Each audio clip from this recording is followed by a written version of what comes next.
Monsieur le Président de l'Assemblée nationale, nous allons tout de suite vous présenter vos députés et nous allons commencer par Madame Aké Camille, épouse Akoun du groupe parlementaire PDCI.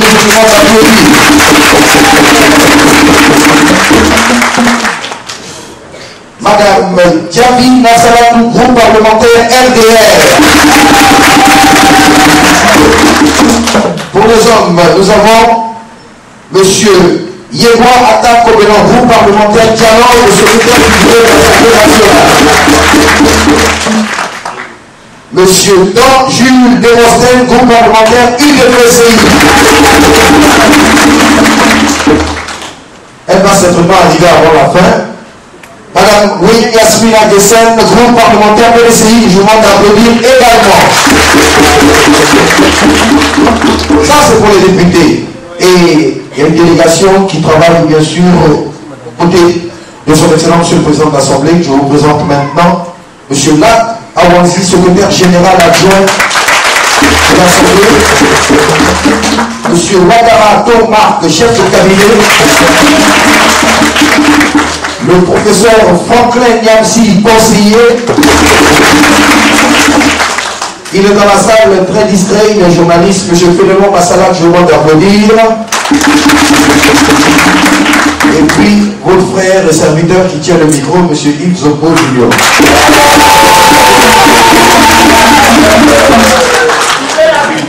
Merci beaucoup. Est-ce que la Côte d'Ivoire est là?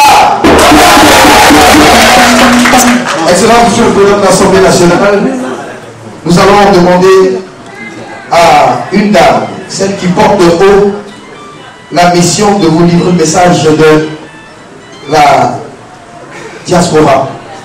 Madame Simon Rivière, épouse Kema, sous vos applaudissements.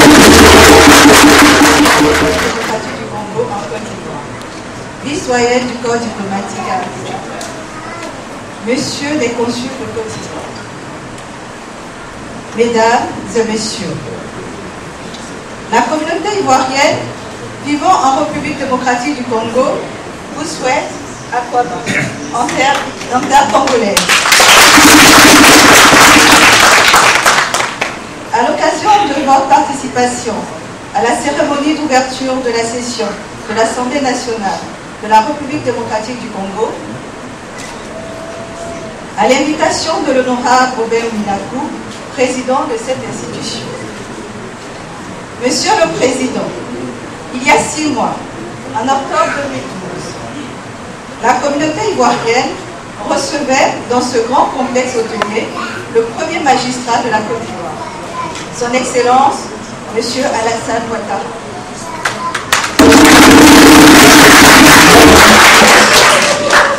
Venu participer au 14e sommet de la francophonie à Kinshasa. 6 mois après, elle reçoit la 2e personnalité de l'État, en votre personne. C'est donc le lieu de dire, notre communauté se sent comblée en l'espace de 6 mois. Monsieur le Président, par ma voix, la communauté ivoirienne voulait vous féliciter pour votre élection à la tête du Parlement ivoirien.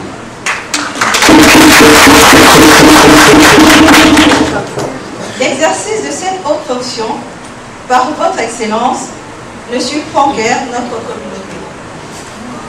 Puisque, déjà étudiant, vous vous engagez politiquement en dirigeant la puissante Fédération estudiantine et scolaire de Côte d'Ivoire, en sigle la FESI, de 1995 à 1998.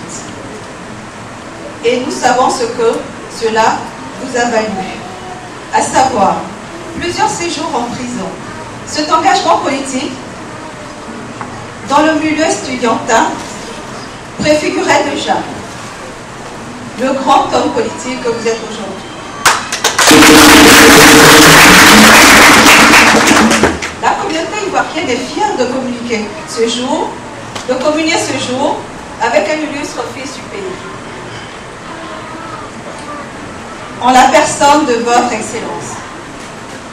Et il n'est pas exagéré de dire que vous constituez l'icône pour une frange importante de la population ivoirienne et même africaine. Lors de notre rencontre avec son Excellence, M. Alassane Ouattara, la communauté ivoirienne avait indiqué que la construction de la Côte d'Ivoire était l'affaire de tous les Ivoiriens, d'où qu'ils se trouvent, quelle que soit leur conviction politique. Dès lors, elle ne pouvait pas rester en marge de l'action gouvernementale visant à la construction du pays. Aussi, voudrait-elle réitérer à votre Excellence sa volonté de participer à la reconstruction nationale. Monsieur le Président, l'Assemblée nationale reste cette grande institution où se discutent toutes les grandes décisions concernant le présent et l'avenir de notre nation. À la tête de cette institution, vous avez de grands défis à relever, notamment la question économique et sociale, dont certaines demandent des réponses à court terme.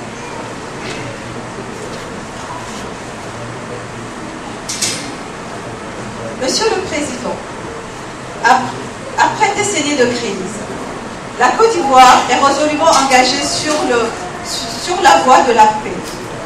Cette paix qui ne peut être définitive que si tous les fils et les filles de ce pays, divisés par ce terrible conflit,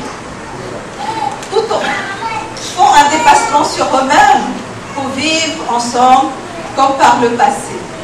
La réconciliation nationale reste donc l'un des défis que vous devez relever pour l'avenir. À la cohésion sociale, nous sommes persuadés qu'avec votre détermination, vous la réussirez. Monsieur le Président, la communauté ivoirienne voudrait vous soumettre quelques préoccupations, notamment l'établissement effectif des passeports biométriques à notre ambassade en République démocratique du Congo. Je ne saurais terminer mon intervention sans remercier Monsieur l'ambassadeur de Côte d'Ivoire en République démocratique du Congo, son Excellence Monsieur Joachim Enviré Djadia et son personnel qui ne ménagent aucun effort pour encadrer la communauté ivoirienne vivant en République démocratique du Congo. Que Dieu bénisse la Côte d'Ivoire.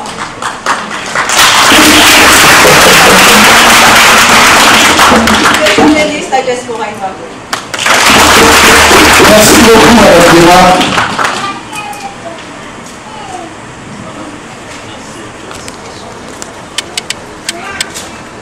On va applaudir encore une fois Madame Simone River, puisque vous l'entendiez, il est avec vous. Nous avons le temps. Avec vous. Est-ce que la Côte d'Ivoire est là? Bien, nous allons maintenant écouter Monsieur le Président de l'Assemblée nationale, et juste après, puisque en audience, il va devoir aller vers d'autres occupations, nous allons vous permettre d'échanger avec son Excellence. Pour l'instant, sous vos applaudissements,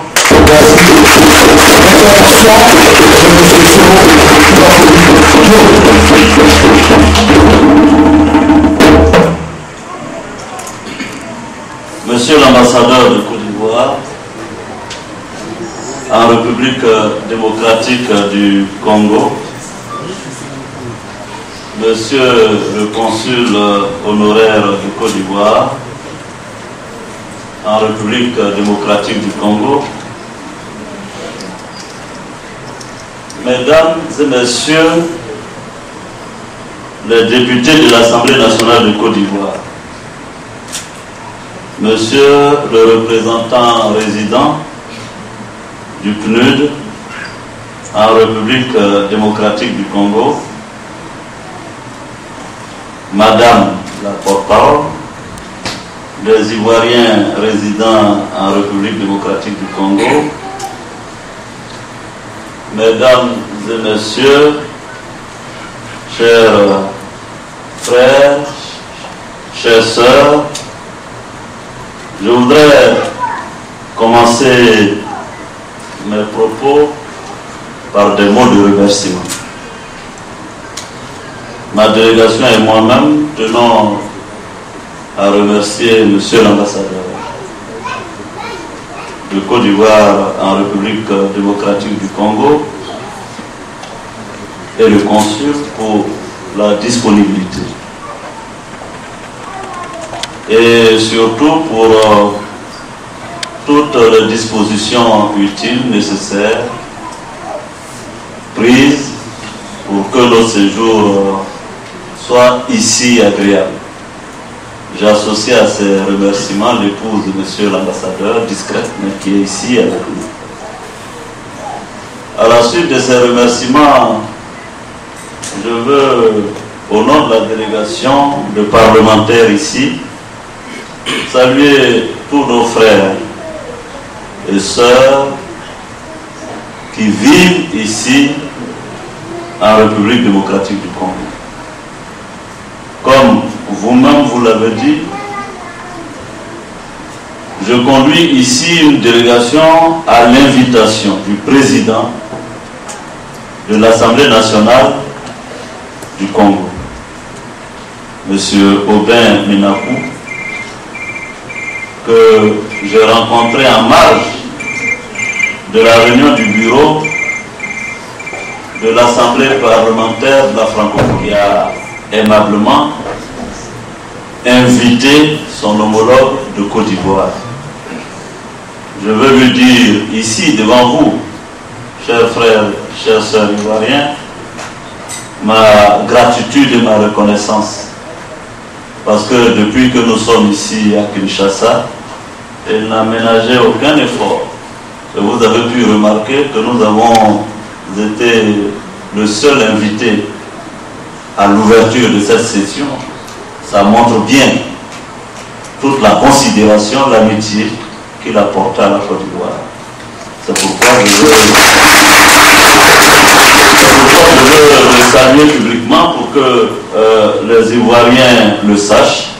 En retour, bien entendu, je l'ai invité en Côte d'Ivoire à l'occasion de l'ouverture de la session parlementaire le 24 avril 2013. Donc, il m'a promis qu'il nous rendrait, n'est-ce pas, la monnaie de notre courtoisie. Après ces mots de remerciement, je voudrais vous transmettre avec beaucoup de déférence les salutations du président de la République, son Excellence Alassane Ouattara. Avant que je vienne, comme il est de coutume, j'ai rencontré le président pour lui dire que je venais, pour honorer l'invitation que j'ai tout à l'heure indiquée. Évidemment, il s'en est réjoui et a demandé que nous puissions, bien entendu, transmettre ces salutations aux autorités congolaises, mais aussi à ses compatriotes. Aujourd'hui, je suis devant vous, comme je dis souvent, pour vous donner les nouvelles du pays, puisque je viens fraîchement d'Abidjan. Et donc, j'imagine que vous êtes intéressé de savoir comment les choses fonctionnent au pays. Je vais me faire l'agréable devoir de vous dire que les parlementaires, les députés que nous sommes, en tout cas en ce qui nous concerne notre institution, l'Assemblée nationale, moment pénible. Parce que la crise post-électorale, c'est quand même plus de 3000 morts. Et la Côte d'Ivoire était au bord du gouffre. Parce que très souvent, on oublie que le 11 avril 2011, la situation de la Côte d'Ivoire était catastrophique. L'État lui-même quasiment n'existait plus. Les forces de police, de gendarmerie avaient disparu. Les ports de Côte d'Ivoire, celui d'Abidjan et celui de San Pedro étaient sous embargo. L'État, en tant qu'État, n'était même pas en mesure de payer les salaires des fonctionnaires. Et que bien des Ivoiriens étaient en exil, en fuite. Les Ivoiriens commençaient à devenir réfugiés au Libéria, au Ghana, au Mali, au Burkina. Donc c'est une situation difficile que nous avons trouvée. Aussi bien au plan politique, au plan économique, qu'au plan sécuritaire. Mais une fois que le président de la République a été à la barre et que le gouvernement a été mis en place, les autorités ont engagé de façon pressante, je dirais urgente, des réformes pour remettre la Côte d'Ivoire au travail. Et ce qui était important, c'est que quand nous avons lancé ces réformes, les Ivoiriens y ont adhéré. Évidemment, le peuple est toujours impatient, c'est normal.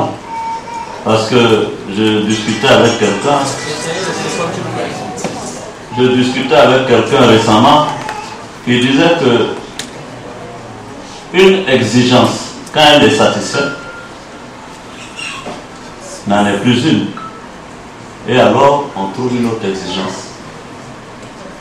Et c'est ainsi parce que, de toute façon, il n'y a pas de perfection sur ce monde.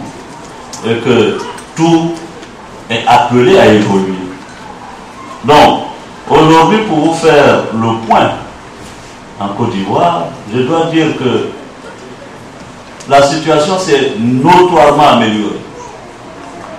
Au plan sécuritaire, alors que nous n'avions plus de policiers et de commissariats de gendarmerie, aujourd'hui on a une police sûrement en pleine restructuration, mais qui fonctionne. On a beau dire, aujourd'hui la police a commencé à travailler. Nous sommes en train de renforcer les capacités en créant des unités spécialisées pour combattre le grand banditisme. La gendarmerie elle-même a repris du métier. L'armée est encore en restructuration. Mais les choses ont évolué. Le taux de 2 ou 3% de croissance du PIB. Nous avons poursuivi à l'époque l'initiative PPTE parce que nous voulions l'annulation de notre dette. Ce n'était pas simple. Donc, avec le président de la République, en 2011, fin 2011, décembre 2011, parce que je vous ai décrit la situation que nous avons trouvée en avril. D'ailleurs, la mission du Fonds monétaire international qui est venue début mai, que j'ai reçu moi-même en tant que Premier ministre, quand on a fait le point avec le ministre de l'économie et des finances, maintenant le ministre des Affaires étrangères, il témoignera sûrement. Le FMI tablait sur un taux de décroissance économique de 7%. C'est-à-dire qu'on aurait eu un PIB négatif. Mais avec le travail qui a été fait en fin décembre, vous vérifierez sur le site internet du Fonds monétaire international d'une croissance négative de moins 7%, nous étions à 4%. Alors, et en 2012, le taux de croissance de la Côte d'Ivoire est passé à 8,6%.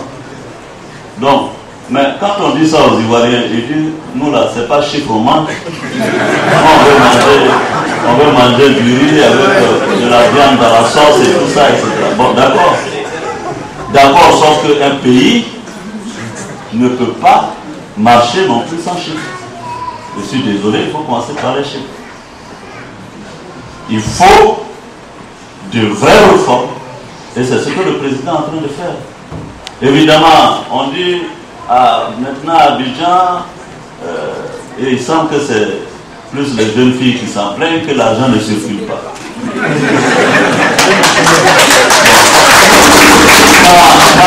Quand les jeunes filles s'en plaignent, vous comprenez. On ne peut pas faire circuler cet argent-là comme ça. Non. Il y a de vraies réformes qui ont été lancées. Il y a de grands chantiers qui ont été lancés. La construction de routes, la construction de ponts, la construction de salles d'école, de centres de santé. C'est dans ça qu'on injecte aujourd'hui l'argent. J'étais surpris parce que, vous savez, quand les gens sont de mauvaise foi, vous ne pouvez rien y faire. Je discutais avec certains amis. Vous savez, on a nos amis dans l'opposition partout. Ils me disent, oui, mais M. Soro, c'est pas les ponts on va manger, c'est pas les routes on veut manger, nous on veut de l'argent. Et lui, mais personne ne vous a promis qu'au lendemain de la crise post-électorale, on allait envoyer à chacun un chèque d'1 million de francs dans son compte. Ce n'est pas vrai. Même en Chine, ils ne l'ont pas encore fait. Mais ce que nous disons, c'est que ces grands chantiers qui sont lancés justement, dans 2 ans, quand nous allons commencer à les réceptionner, vous verrez que votre quotidien aura changé. Et c'est ça qui est important. Les routes, c'est bien le président Houphouët-Boigny qui disait que la route précède le développement. Pourquoi on veut aujourd'hui que ce soit l'inverse? Si on veut un pays développé, il n'y a pas 10 000 solutions. Il faut des infrastructures, il faut des ports, des aéroports, des routes, des autoroutes. Et c'est ce que le président Alassane est en train de faire. Bien sûr, à côté de ces grands investissements dans les infrastructures, il faut du social. Mais le social, nous l'avons fait en Côte d'Ivoire comme jamais on l'a fait en ces 2 années. On a quand même eu les soins gratuits en Côte d'Ivoire. On a quand même certains secteurs maintenant qui sont visités par la gratuité. Voilà.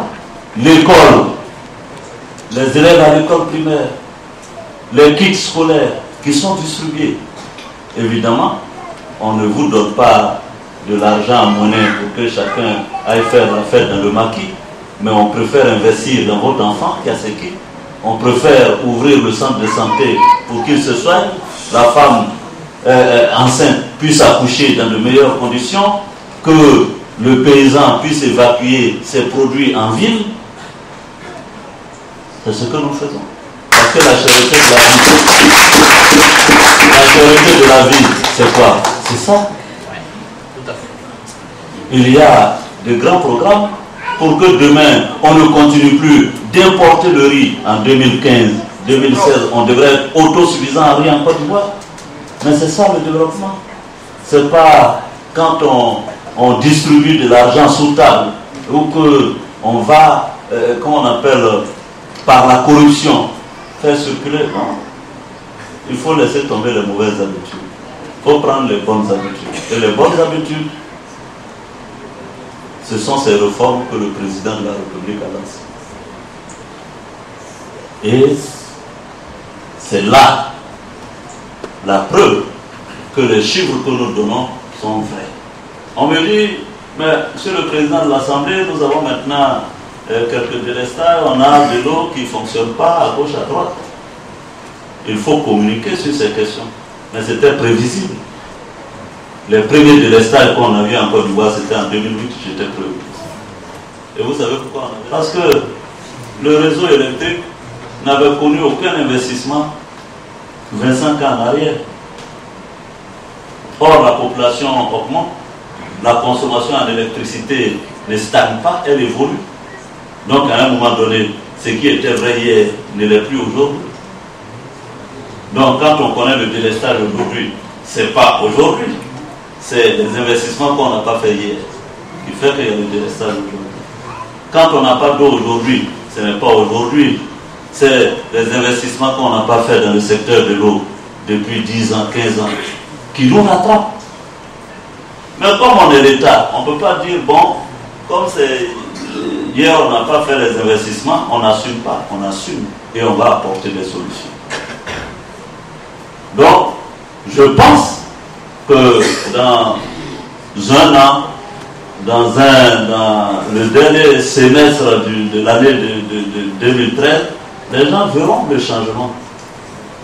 Parce que quand on va commencer à réceptionner ces ponts, ces routes, ces écoles, ces hôpitaux, vous verrez que le pays va bouger. Et aujourd'hui en Côte d'Ivoire, parce que ce que j'ai dit, si c'était faux, ce serait démenti par le fait que la destination ivoirienne ne serait plus prisée.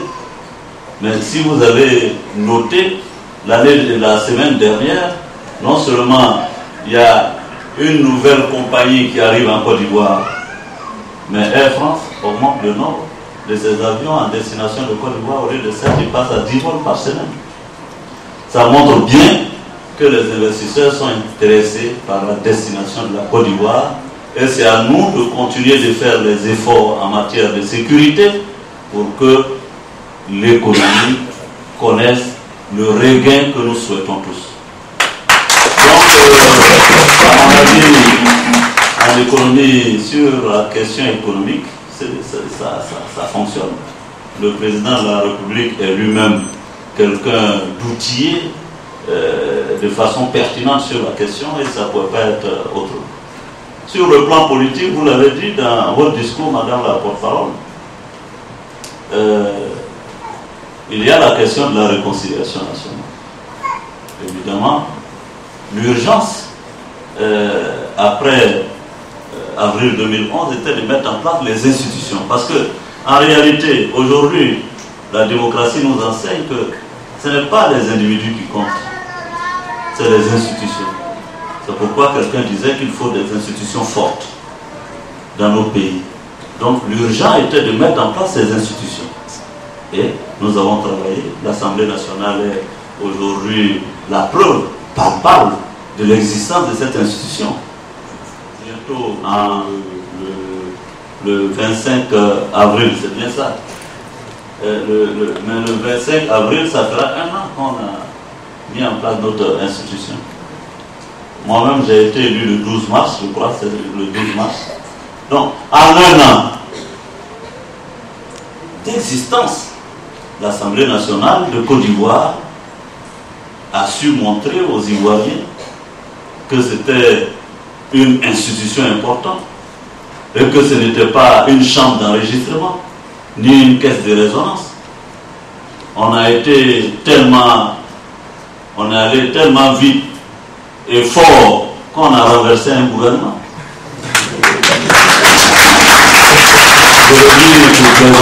Je veux dire qu'on a senti qu'on avait une Assemblée nationale en Côte d'Ivoire. Et c'est notre rôle de voter des lois, mais de contrôler l'action du gouvernement. Et cette année, nous allons aller dans le sens du contrôle de l'action gouvernementale. Nous mettrons des commissions d'enquête parlementaire si on considère que tel ou tel aspect n'est pas net. Ah oui, mettrons des commissions d'enquête parlementaire pour aller savoir pourquoi il y a eu tel problème dans tel lieu. Nous allons reprendre les séances d'information en demandant au ministre de venir répondre aux questions des députés. Nous n'entendons pas être une institution amorphe. Nous voulons participer dans la limite de nos prérogatives constitutionnelles à la marche du pays. Donc chaque institution est utile, nécessaire, tant qu'elle joue son rôle. Et notre rôle, c'est de contrôler l'action gouvernementale. D'ailleurs, j'ai instruit les services de l'Assemblée nationale de nous préparer pour la rentrée parlementaire un programme où nous allons dégager sur des questions pertinentes des commissions. La commission d'enquête parlementaire n'est pas une commission d'enquête judiciaire. La commission d'enquête parlementaire est une commission qui va à l'information et après qui élabore des rapports pour soit interpeller le gouvernement, ok, et ainsi contribuer à améliorer, par exemple, on peut décider de faire une commission d'enquête parlementaire sur la santé. Par exemple, on nous dit qu'on a construit, je n'en sais rien, un hôpital à Danané. Ok. La commission décide d'aller voir cet hôpital à Danané pour voir si ça existe et puis voir si ça fonctionne. Peut-être que sur papier, on nous a dit qu'ils ont envoyé même des chirurgiens à Danané. Bon, on arrive là-bas, on se rend compte que ce n'est pas le cas. Bon. Donc la commission fait son travail. Donc je veux dire que il fallait mettre les institutions en place. Les institutions maintenant sont en place. Les élections locales doivent se tenir au mois d'avril pour les régionales et les municipales. Je pense que c'est une bonne chose. Alors, sur les autres questions, la réconciliation nationale, c'est une quête permanente. Le président de la République y travaille. L'Assemblée nationale n'est pas en reste dans l'intercession. L'intercession, c'est entre deux sessions. C'est-à-dire que nous avons clos notre deuxième session au mois de décembre. Mais nous sommes allés dans les régions. Je suis allé récemment dans l'Indénié pour parler aux populations, pour parler de réconciliation. Au-delà des meetings que je tiens avec les populations, après j'ai des rencontres avec le roi, avec la notabilité, avec les cadres politiques, ainsi de suite, pour parler de réconciliation nationale. Donc, le travail de la réconciliation, et la réconciliation, pour moi, c'est l'affaire de tout le monde. Parce que, sachez bien que dans l'Indénié, je crois, si je ne me trompe, c'est une région où aux élections présidentielles, le FPI avait gagné. Donc je suis allé à Niablé, je suis allé à Bronamoué pour leur parler, pour savoir ce qu'il y a. Mais en même temps de là-bas, j'ai demandé à tous ceux qui s'étaient exilés de rentrer en Côte d'Ivoire. Le président de la République lui-même avait déjà lancé cet appel que nous sommes allés amplifier. Donc, nous sommes en train de travailler à la réconciliation nationale. C'est pourquoi nous pensons qu'un parti comme le FPI, qui est un parti important, qui a été un parti qui a gouverné la Côte d'Ivoire, qui a été au pouvoir. Parce que quand vous êtes un parti politique, que vous n'avez jamais gouverné le pays, on peut même à la limite comprendre votre attitude. Parce que vous n'avez pas été un parti qui a gouverné. Mais quand vous avez gouverné le pays, votre responsabilité est plus grande. Vous ne pouvez pas vous comporter comme si vous n'avez pas gouverné le pays. Vous comprenez ce que je veux dire?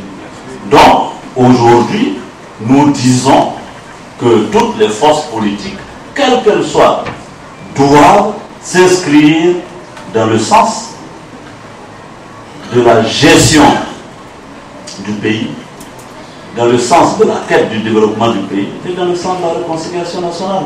On me dit, mais monsieur le président de l'Assemblée nationale, comment voulez-vous parler de vérité, de réconciliation et en même temps vous faites la justice? Il faut bien faire la justice. À mon avis, c'est simple. Pour que le cycle de l'impunité s'arrête et que les uns et les autres comprennent qu'on ne peut plus faire les choses comme par le passé. Pour qu'on mette un coup d'arrêt à l'impunité, il faut que la justice s'exerce, que les procès se fassent, que ceux qui doivent être condamnés le soient, ceux qui doivent être relâchés le soient aussi. Mais au moins, quand on arrive au terme du processus judiciaire, le président de la République a la possibilité de prendre une loi d'amnistie pour booster le processus de réconciliation nationale. Mais on ne peut pas dire, bon, voilà, dans la logique de la roublardie, bon, nous on a compris, réconcilions-nous, que personne n'aille en prison, et puis prenez la loi d'amnistie, on va prendre cette loi, et puis le lendemain, on refait la même chose. On est un peu malin maintenant. Donc, laissons le processus aller à son terme, et puis on verra. Pour le reste, ceux qui veulent aller dans la réconciliation, nous sommes totalement ouverts, disponibles. Et nous allons continuer notre travail. Et l'Assemblée nationale va de plus en plus s'impliquer dans le processus de réconciliation. Parce que nous sommes partout sur l'ensemble du territoire. Les députés sont partout. J'ai demandé aux députés de prendre des initiatives dans le sens de la réconciliation nationale. Donc voici les informations que je peux vous donner. Et terminer par dire que nous sommes conscients de ce que notre diaspora a des difficultés. C'est pourquoi, du reste, le président de la République maintenant a créé un ministère qui a pour prérogative de prendre en charge la diaspora et d'être l'interlocuteur de la diaspora. Pas plus tard que 2 semaines à peu près, j'ai vu le ministre Ali Koulibaly à l'occasion d'une réception. Je lui ai dit qu'il y avait déjà à l'époque, en 2011, on avait déjà un cabinet qui essayait de travailler pour aider, comme on appelle le gouvernement, à prendre en charge les questions de la diaspora. Parce que ce cabinet avait fait une étude et on s'était rendu compte que, par exemple, au Maroc, la diaspora contribue à hauteur de 8% au taux de croissance du PIB. Au Sénégal, ça avoisine les 6%. Au Burkina, les 4%. Vous savez en Côte d'Ivoire, c'était combien? 0,8%. Donc ça, ces chiffres, rien que ces chiffres, démontraient ou donnaient le sentiment que les Ivoiriens de la diaspora se désintéressaient de leur pays. Mais en réalité, si on prend en compte la diaspora et que la diaspora a un interlocuteur de façon institutionnelle, mais évidemment que cette diaspora-là va contribuer au développement. Et donc le gouvernement, nous-mêmes, nous avons intérêt à ce que la diaspora s'intéresse au pays, investisse au pays et contribue ainsi à son développement. Donc voici ce que je voulais vous dire. En tout cas, merci d'être venus. Je sais que certains ont dû abandonner certains rendez-vous, d'autres leur boulot pour venir nous écouter. Sachez que nous vous sommes reconnaissants et nous demeurons disponibles pour que les questions que nous avons évoquées ici puissent se poursuivre. En tout cas, la délégation qui m'accompagne et moi-même, ainsi que l'ambassadeur, nous tenions à vous dire merci. Vive la Côte d'Ivoire.